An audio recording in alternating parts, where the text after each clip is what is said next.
Unti-unting bumagal ang paghingal ng tatlong magkakaibigan. Nagkatinginan silang tatlo dahil sa tiyak na napagtanto. At saka nagtitili muli habang tumatakbo papalayo sa naturang tunnel.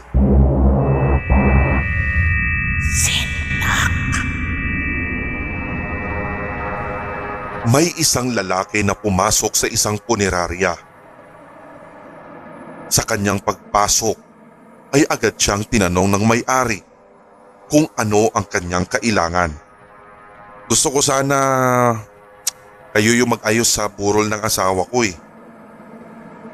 Gusto ko gawin yung maganda at saka maayos yung burol niya.